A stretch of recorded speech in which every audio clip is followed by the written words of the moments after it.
Well, hello there. Welcome to day 27 of the Get Up and Go Challenge. Sharon Horne-Ellstrom here with a very important lesson today. I want to check in and make sure you're doing one thing every day still to move you toward your second or your preliminary priority, whichever one you decided. So whichever area of your life you're working on right now to move in the direction that you want, to move forward, to move toward what you want. Remember, they're physical, mental, emotional, spiritual, financial, contribution, and relationships. Not in any order, right? We get to decide what the priority is. I listened to a really good it was actually a live conference yesterday, and one of the speakers, whose name I cannot remember, sorry, talked about three things that now is a really good time for. Now, it's a faith day. Sunday's a faith day for the topic, and so it's got a little bit of a spin on it. But one of the things that he really talked about was this is the time to purify, meaning get really, really clear on your personal priorities. Think about what's important to you and order those things and set yourself up and set your life up moving forward to make sure that you are considering and honoring your own personal priorities. What's really important to you. I think I've talked a little bit in the challenge about how when I was younger, I was doing what I thought I should do to present and to take care of my family, because my family has always been the most important thing to me. But really, if I'm looking back at how I behaved, I wasn't honoring my priorities. I was missing things, and we actually did an exercise over the weekend, the kids and I, about a quiz to determine our preferred love languages. And you know, there's the book 5 Love Languages. Again, I can't remember who it's by, Gary Chapman maybe. And he tells about we each of us as humans have a primary love language, which means the way that we receive love or prefer to receive love. And it was interesting to me to find out that both of my children, to them, their number one love language is quality time, having time spent and attention, quality time with them. And I feel like I failed miserably when they were younger because I was busy working and running businesses and trying to make a living to support them, yet what they really needed for support and to feel loved was attention. And so that was kind of an eye-opener, awakener for me, and gave me little feelings of regret and looking back and saying, geez, I have to remember that that's a big lesson learned. And so now I will, moving forward, notice and make sure that I am spending more time and attention with my kids and giving them the quality time and attention that they've always deserved and longed for. I always was buying them gifts and things like that, and thinking that was important, but I realize now, wow, light bulb go off, that wasn't really what they needed. And to be honest, that's what most kids, you'll find with most kids, they don't need the stuff as much as they just need you and your attention. And so as terrible as the COVID virus is right now, the truth is our children are probably getting more of what they need right now than in any time, well, maybe not in any time in history when moms were home with kids and stuff in the 50s, but now. And I think our world needed this huge reset so that we could re-examine our priorities. And we're going to actually do an activity today for the fun of it, for extra credit, for your own personal development and growth. Again, from don't sweat the small stuff, to talk about our priorities and keep asking ourselves what's really important. But today our topic is giving first. The importance of giving in order to receive what we want. The importance of giving first what it is that we want to create and have in our lives. Now, there's so much data and information backing this up. It's interesting that as human beings, a lot of us resist this, right? I'm in an organization called ClickFunnels, and one of the things that Russell Brunson, you may or may not have heard of him, teaches, and he's not the only one that teaches this, a lot of very wise people teach this. One of the lessons that he teaches and shares and encourages everyone to do is to give first. When you first start doing anything new, and you want to learn how to do it and get a reputation for doing it and practice doing it and figuring out and proving to yourself as well as other people that you can do it, is to give away your knowledge and your wisdom and your products and your services for free and let people try them out. And I'm not saying give away all your products for free, but find a customer and help them, or find a person or a client and help that person out for free. Don't charge them anything. Help them out, change their life for free. And then, of course, you get a testimonial usually. I mean, if you transform and change someone's life in any way or help them solve any problem, they're more than happy to say, oh my God, Sharon helped me solve this problem. Oh my God, George showed me the way to fix my relationship. Whatever it is.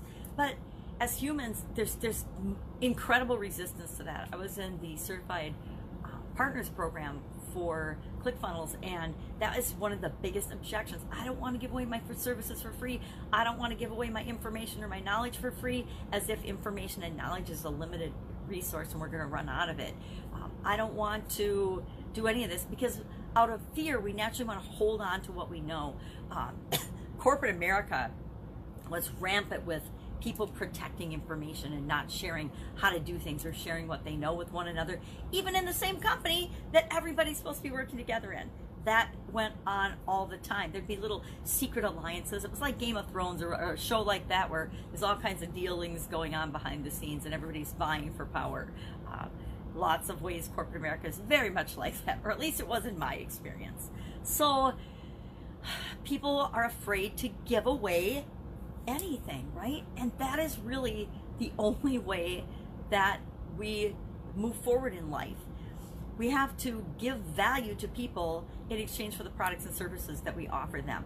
If they don't see the value and get value out of it, they're not going to buy it. They're not going to give us any money. They're not going to trade resources with us. We have to give love and attention to our children and to other people if we want them to give us love and attention, right? If you want a hug, hugs are kind of simultaneous. You have to give each other a hug, but one person usually moves first for hugs and kisses and human contact. But we have to give what we want to receive back. If we want to feel loved and be loved, we have to, number one, love ourselves and give love to ourselves first, but then we also have to give it to other people. Same with our attention, same with our resources, same with, and our greatest resources is actually us. It's who we are individually and what's inside of us that we can share to with other people and share with the world. That's what we're here for. Our mission isn't to accumulate a whole lot of material stuff, because guess what? When we leave, meaning die or transition, do we get to take any of it with us? In case you don't know, the answer is no. When we pass away, when we transform, when we transition, when we die, nothing goes with us. We come into this world with our body and our consciousness and our mind and everything inside us that we already need to have an amazing, successful life experience. And we leave with the same. We leave with nothing, right? Nothing's going with us when we leave this life. So all of this stuff in the middle that we fight to accumulate, that's not what we're here for. We're here to share and learn and experience this life as only we uniquely can. And that means giving first, giving value first, helping other people first. This is your biggest, greatest opportunity in any of our lifetime to help other people and serve other people. You know what happens when you help other people and you serve other people and you share information with them and you give value and you share your message and you teach them what you know? They don't just steal it and run with it, although that happens too, right? But guess what? You will always learn and grow and have more to offer, because we're not like this cup where we can only fit so much in it. We, just like the cup, are refillable. We can get more knowledge. We can start different businesses. We can do different things. We will never run out of enough things to give. Give you a quick example of how I've seen this in my life. Originally, when I started to do Facebook Live videos, like everybody else, I had this little bit of a nagging fear that I would run out of things to say, right? That I wouldn't know what to talk about in Facebook Lives. In one of my Facebook, I guess it's a vlog, it's a video blog really, of what I'm doing as I transition from the brick and mortar world of business to the online business. Because it was a new industry, a new adventure for me, and my vision was starting to fade, so I didn't want to just write in journals like I've always done in the past and keep notes, because I knew I couldn't go back and review them. So I wanted to keep a video log of what I'm doing. So I started doing Facebook Lives every day. And I thought I would run out of things to say when I was just doing information, sharing information, value with my audience. But I realized we never run out of things to say, because if we're always learning and growing and having new experiences, we can always share and talk about those, because the people that are attracted to us want to know what those experiences are like and how we handle them. So a lot of what I'm talking about right now is, how am I personally handling this COVID crisis? What am I doing? And sometimes I feel like I'm cheating a little bit because I've had a couple of years to self-segregate and practice being distanced from people due to a lot of changes in my life and a lot of vision challenges and things. But I've also learned that I needed to get help from people and be dependent on people to get me resources and bring things to me, because I couldn't go out and drive and pick them up myself. So we adapt, we adjust, we grow. We're always changing and continuing to experience different things. So we never ever run out of things to say about anything. And I think I'm at like 2,920 podcast episodes so far, and I haven't run out of things to say yet. So I don't think I'm ever going to run out of things to say. So we have these fears that we don't have enough to give, and so we have to hoard this information and keep it to ourselves. But the truth is, pretty much everything any of us know, somebody else knows too. And who's ever willing to share it is going to be the person that attracts those people to themselves, right? So if I don't share what I know and my information and my knowledge and what I've acquired and my gifts and my unique way of processing and experiencing things, then I'm actually cheating people that I could help, that could learn from what I've experienced, out of that information. I'm cheating them out of moving their lives ahead and moving their lives in the direction they want to go. So I really feel like if I'm not giving people value and giving them the things that I know, that I'm doing the world a disservice. I'm doing myself, the other people that I could be helping, and myself a disservice. So give to receive, give to get what you want. And then there's this fear that if I give everything away, I will have nothing. But like I said, the cup's refillable, and so are we. And we'll always have more to give. So to me, giving is like planting seeds. Giving away information, giving away knowledge, sharing, how I've overcome different challenges. It's just planting seeds. Seeds of hope in people. Seeds so something can grow in them. And some of those flowers will come back to me, right? And all of them won't. A lot of them won't, right? We're planting seeds, we're growing flowers, and they'll be just disseminated about the world, and we won't even really know where all of those seeds and all of the people that we've impacted are impacted. At least not while we're alive, we won't know, most of us. But it doesn't mean we don't do it anyway, right? We do what feels good to us and what moves our life and the lives of other people that we are here to impact ahead. We do it anyway, whether we see the direct outcome or not. There's a lot of people, and I know some really close people to me, that drive me crazy because they will not do anything for anyone else unless they see ahead of time a direct benefit to them in return. That's not giving, right? That's not charity. That's not giving. That's not giving with the intent of helping other people. That's giving with the intent of getting something back. And you see that a lot in the online world. You see that a lot in the marketing world. You see that a lot in the everyday world, where people won't do anything for anybody unless they pay them up front, right? But the truth is, all of us have experience with giving first. If you've ever had a job, did you get paid ahead of time, or did you get paid after you did the work? I don't know anybody that gets paid in advance for doing work they haven't done yet. Now, I have gotten cash advances for jobs that I said I would take, so maybe that's not true, but I still took the job and performed and then got my paychecks after that. So I think it's a good example. We often give.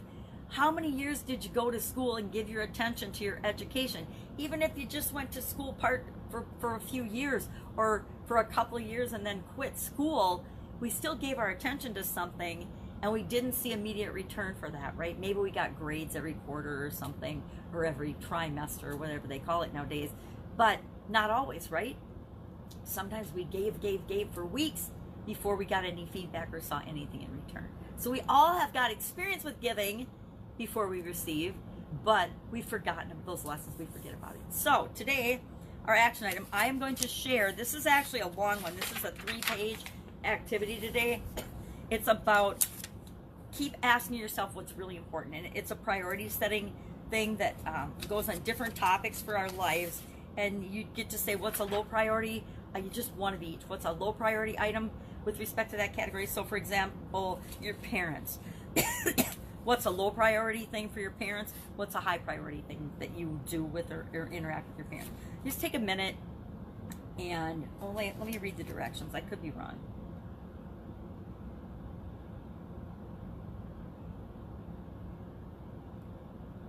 Now, yeah, on the first line, write something related to a person, place, or thing that's really not important and gets more of your attention than it should. And on the second line, write about something related to a person, place, or thing that really is important and deserves more attention than it gets. I'll do this one. Parent, low priority, high priority. Low priority, something that gets more attention than it should. Worrying about my mom, and not worrying about her, but discussing with my sisters, my mom, and you know, there's nothing. Worrying or discussing with my sisters doesn't add any value to the situation, so why do we do it? And then another one would be high priority, would be calling my mom.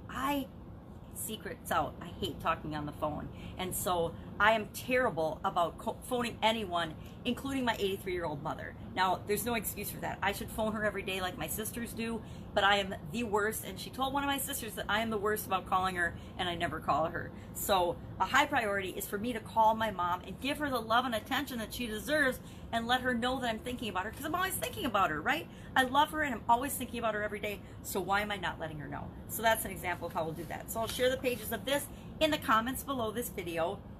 I'll just take a snapshot of it. Why? Because that's the quickest, easiest way for me to get it done. Could I do a complicated way? Could I create a workbook? Could I rewrite it? Could I do a gazillion things? Yes, but right now, it's more important to me to get the information in your hands so you can see it, or in your computer or your phone so you can see it, than it is for me to do it in a cool, you know, way that represents my brand way, because that's not at all important with respect to this. So that will be our activity today. Now, for your action item, that's to do for you, right? Everything I give you for activities and tools is for you to use as you see fit. Maybe you do it once and you're like, yeah, that was a waste of my time, I'm never going to do it again. Or maybe you say, wow, re-looking at my priorities is something I should do like once a day. Every day at 10 o'clock, I'm going to set an alarm, and for 2 minutes, I'm just going to revise and think about my priorities. Think about the things that are really important to me, or whatever. But today, our action item is, I want you to share one thing that you are going to give today. Give away, not give away. Like, I'm not saying you got to give away something that you've created for free. One way that you can give value to another human being today, or one way that you can provide value and give first, starting today, right? And maybe it's just, I can phone a friend. I can get on a Facebook Live and talk about a problem that I've solved. Whatever it is, find and share in the comments below one way that you can give today. That's it. Have an awesome day. If I can help you in any way, please ask. If you have a question or are struggling with anything, please ask in the comments below, or direct message me, Sharon Horne-Ellstrom. That's it. Have an awesome day, and I will, of course, be with you tomorrow with day 28 of our Get Up and Go challenge. Get up, go do this. Take care, and I will be with you tomorrow.